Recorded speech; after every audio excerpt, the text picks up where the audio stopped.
सर्वसामान्यांच्या हक्काचा आवाज जागर जनस्थान। शिरपूर शहरातील काझीनगर परिसरात भर दिवसा घरफोडीची धक्कादायक घटना घडली असून अज्ञात चोरट्यांनी बंद घर फोडून लाखो रुपयांचा ऐवज लंपास केलाय। शिक्षक भूषण वामनराव पाटील व त्यांच्या पत्नी शाळेत गेल्यानंतर दोन अज्ञात चोरट्यांनी घराचे लॉक तोडून आत प्रवेश केला। घरातील लॉकरमधील सुमारे 45 ते 50 तोळे सोने तसेच रोख रक्कम चोरून ते पसार झाले। शाळा सुटल्यानंतर भूषण पाटील घरी परतल्यानंतर त्यांना चोरीचा हा प्रकार लक्षात आला। त्यांनी तात्काळ घरातील सीसीटीव्ही फुटेज तपासले असता एक चोरटा गेटवरून उडी मारून घरात प्रवेश करताना तसेच चोरीनंतर पसार होताना दिसून आला। दरम्यान गणेश कॉलनी परिसरातही घरफोडीचा प्रयत्न झाल्याची माहिती समोर आली आहे। भर दिवसा घडलेल्या या घटनांमुळे शहरातील नागरिकांमध्ये भीतीचं वातावरण निर्माण झाले असून पोलिसांनी तपास सुरू केलाय। जागर जनस्थानसाठी रूपक बिरारी, धुळे। मी प्राध्यापक डॉक्टर भूषण पाटील आणि माझी मिसेस पूनम पाटील, आम्ही दोघेही आर.सी. पटेल इंजिनिअरिंग कॉलेजला सर्व्हिसला आहोत आणि गेल्या 20 वर्षापासून आम्ही शिरपूर म्हणजे आमचं 30-35 वर्षापासून शिरपूरमध्ये राहणं आहे। पण झालं काय, आम्ही नवीन एरिया काझीनगर म्हणून आहे त्या ठिकाणी आमचं नवीन घर बांधलं।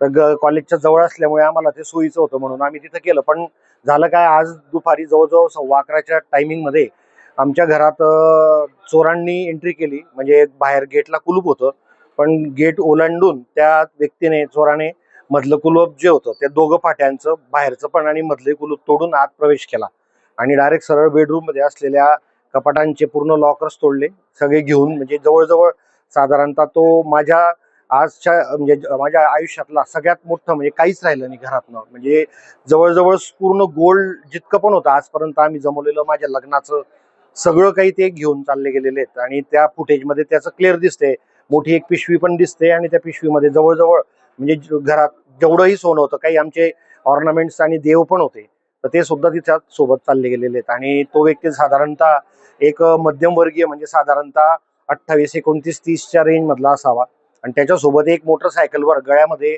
रुमाल टाकलेला होता भगव्या कलरचा। आम्हाला असं वाटलं, म्हणजे फुटेजमध्ये असं दिसतंय आणि आजूबाजूच्या लोकांशी बोलल्यानंतर असं कळतंय की आजूबाजूला बांधकामाला आलेले काही कारागीर असतील बुवा, म्हणून त्याच्यावर कोणी काही शोध घेतला नाही। पण म्हणजे आजपर्यंतच्या याच्यातनं ही सगळ्यात मोठी घरफोडी दिवसाला झालेली आहे, रात्रीची वेळ नसताना। म्हणजे हे खूप मोठं चॅलेंज आहे आता। मग मला सरांनी पण बोलवलं, मी PI सरांशी आणि त्यांच्या टीमशी पण बोललो, त्यांना फुटेज पण दिले, त्यांचा तपास जोरात चालू आहे। त्यांनी मला अश्युरन्स दिलंय की आम्ही आमच्या साईडने जितका वेळ कमी वेळात ट्रॅक करता येईल। ते म्हटले की आम्हाला प्रॉब्लेम फक्त MP बॉर्डरमुळे येतोय की काही वेळेला ते क्रॉस झाले असतील, तर तरी त्यानुसार ते प्लॅनिंगने जर झालं लवकरात लवकर तर ते त्याचा न्यायनिवाडा करतील।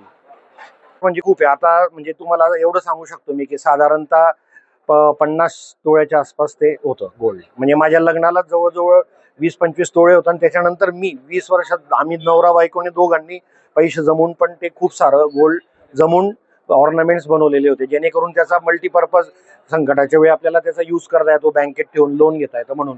पण योगायोगाने आमच्या घरात 1 तारखेला लग्न होतं म्हणून ते आम्ही घरातच ठेवलं आणि ते योगायोग असा झाला की कालपर्यंत आम्हाला सुट्टी होती, आज कॉलेज चालू झाले आणि नेमकी आज आम्ही 10 वाजता गेलो आणि जवळजवळ 11:15 ते 11:55च्या टायमिंग मध्येच ही सगळी घटना घडली।